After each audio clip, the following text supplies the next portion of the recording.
कांग्रेस के निवर्तमान अध्यक्ष राहुल गांधी की प्रेस वार्ता में राष्ट्र के प्रति उनकी चुनौती को देखा। अपनी प्रेस वार्ता में राहुल गांधी ने अपने 15 साल के राजनीतिक अनुभव को जताते हुए ये ऐलान कर दिया कि 26 जनवरी को जो दृश्य देश ने दिल्ली में देखा, वही हिंसा राहुल गांधी का मानना है कि जल्द ही राष्ट्र के हर शहर, स्लम तक जनता देख पाएगी। भारत की राजनीति में पहली बार शांति का आह्वान करने की बजाय अराजक तत्व देश में आग कैसे लगाएं, उसका आह्वान करते हुए देश ने आज कांग्रेस के एक नेता को देखा। 26 जनवरी में जो घटनाक्रम देश ने देखा, उसमें 300 से ज्यादा दिल्ली पुलिस के अफसर, पर्सनेल घायल हुए। कई मीडिया कर्मियों पर हमले हुए। यहां तक कि राष्ट्र ने वो दृश्य भी देखा जिसमें महिला पुलिस कर्मियों को घेर कर उनको मारने का प्रयास किया गया। राष्ट्र नहीं भूलेगा वो मंजर जब मीडिया कर्मियों पर, पुलिस के अधिकारियों पर ट्रैक्टर चलाकर उन्हें मारने की भी कोशिश की गई। लेकिन आज राहुल गांधी के मुख से घायल एक भी पुलिस कर्मी के लिए सांत्वना के शब्द नहीं निकले। आज राहुल गांधी के मुख से एक भी मीडिया कर्मी जिस पर हमला हुआ, उनके प्रति संवेदना के एक भी शब्द सुनाई नहीं दिए। राष्ट्र को आज मैं एक नागरिक और भाजपा की कार्यकर्ता होने के नाते कहना चाहती हूं, राहुल गांधी वो नेता हैं जो चाहते हैं कि देश भर में कानून व्यवस्था भंग हो। राहुल गांधी वो नेता हैं जो चाहते हैं कि अराजक तत्व देश में न सिर्फ तिरंगे का अपमान करे, बल्कि देश को तोड़ने का भी दुस्साहस करें। आज भाजपा की कार्यकर्ता, देश की नागरिक होने के नाते मैं राष्ट्र भर से अपील करती हूं कि राहुल गांधी के जितने भी मंसूबे हैं, उन्हें हम सबको मिलकर नाकामयाब करने होंगे। Today the country witnessed a call for violence given by the former president of the Congress party, Shri Rahul Gandhi.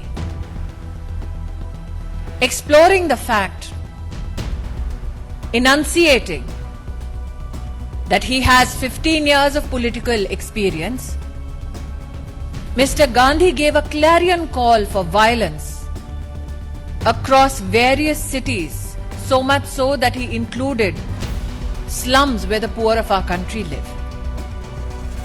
Never before in our democratic history have we witnessed a political leader asking for the fire of violence to spread instead of seeking peace, instead of promoting peace. Mr. Gandhi today declared war upon the Indian people and said that if his political stand is not supported by the Prime Minister of our country, then cities will burn. As a member of the Bharatiya Janata Party, as a citizen of this country, I appeal to every Indian citizen to ensure that Rahul Gandhi's call for violence is met with sustained peace, that Rahul Gandhi's intentions to politically benefit from strife is defeated, what is shocking yet but expected of Mr. Gandhi is that over 300 police personnel of the Delhi police who were badly injured did not receive one word of support or consolation from Mr. Gandhi. There were numerous media personnel who were hurt on the 26th of January and the violence that was witnessed by the country at large. Not a word was spoken by Mr. Gandhi in protest against the behavior meted out to female police personnel or those police personnel and media personnel upon whom attacks were undertaken. I reiterate that though Rahul Gandhi will call for violence, we as citizens of India seek your support to ensure peace.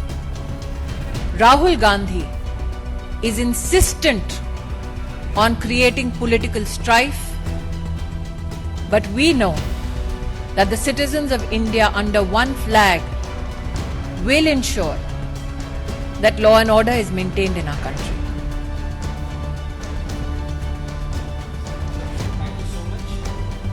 And we'll take only limited questions because Smriti ji has to rush for a meeting. So I would request Devendra ji, yes, you wanted to ask something.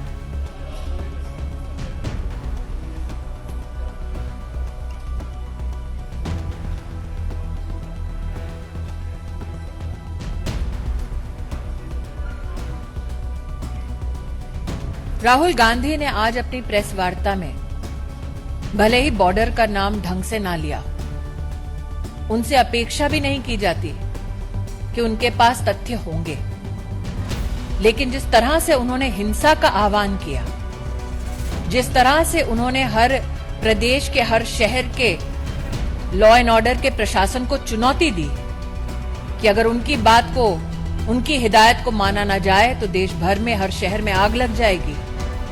मुझे लगता है आज राहुल गांधी का वो घिनौना चेहरा जो अराजक तत्वों के साथ खड़ा है वो राष्ट्र के सम्मुख प्रस्तुत हो गया है।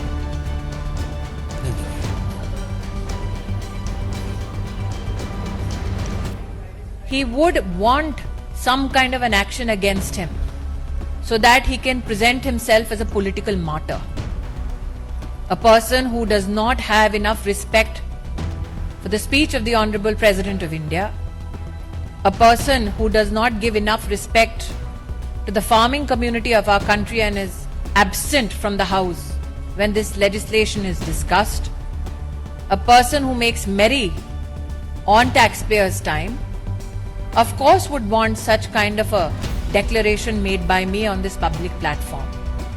But what should concern all of us as citizens is that such is the depravity of Rahul Gandhi's politics, that instead of asking for peaceful resolution, he has pointedly said that हिंसा अब शहरों में slum तक फैलेगी। किस प्रकार की राहुल गांधी तैयारी कर कर बैठे हैं हिंसा को फैलाने के लिए, उसकी जानकारी तो मेरे पास है नहीं, लेकिन हाँ, उनका मन क्या है, उनकी मंशा क्या है, आज उन्होंने स्वयं अपनी प्रेस कॉन्फ्रेंस में इसको उजागर कर दिया है।